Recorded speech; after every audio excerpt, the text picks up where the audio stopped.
ntate Mosaba Zanyile ka sutla ke bophelo ntate Mosaba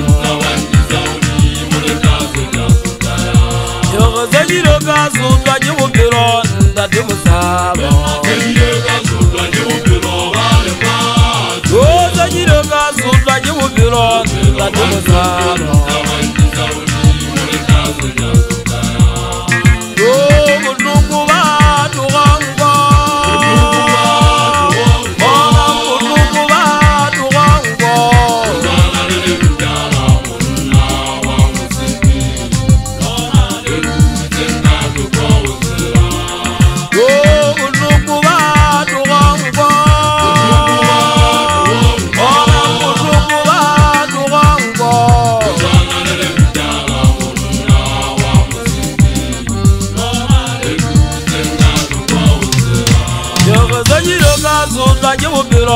Ntate Mosaba Zanyile ka sutla ke bophelo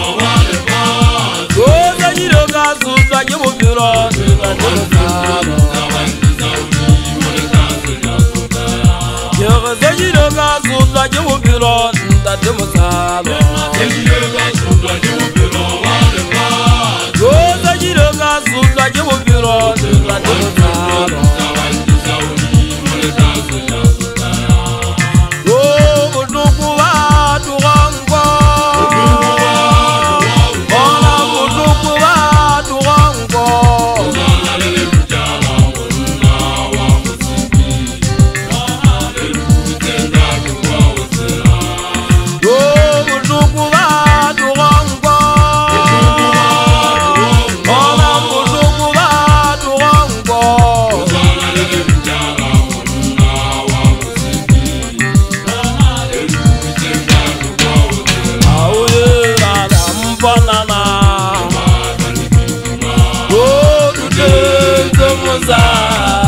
Zovile jukuta ora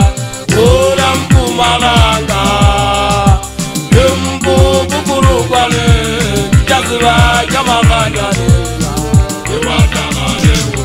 Tietila talari sota Otala bonjaba Sebukutana ndobu Lugwaka loka Urimane vati Ibe jovani ngamaseri Mutisi mulati Muyakwati Sidwata ona Bato vale vati Zakanyaga Oboba Bato vale vati Yawa babunta zimirotole Ogana le batinde na le batamba le libido Ogana bopiro babona batota babopira katira ya mokuja uvinyi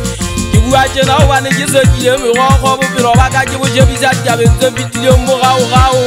Yopula kisantane kibija kaujo mbabone Kine kirida kia kabane nya uvinyane le jaka Kanta kiriale anakwanta momogana motero Anale anamongale mitoma deusa Satine le lama tatiana retwa Kambo watiba yuale de bosibu repalama Yanuane hurimu Obijaka zama kambale bongwatera Vunyuru ala kane beke tukopong Aga vija obsivote ke moro vijangala Tela na jalo kabana bachamana haripati Kene zama le anatio kumogana mataba Jibuaka na kamwanu waka Yantiri puluwane vijare Sejiza abuti mole pele abuti mateo Sajibuaka mangale vijo mokone mole Mongwa batu basa mosive mono Mwa haba mobitaka mangale vijo peipi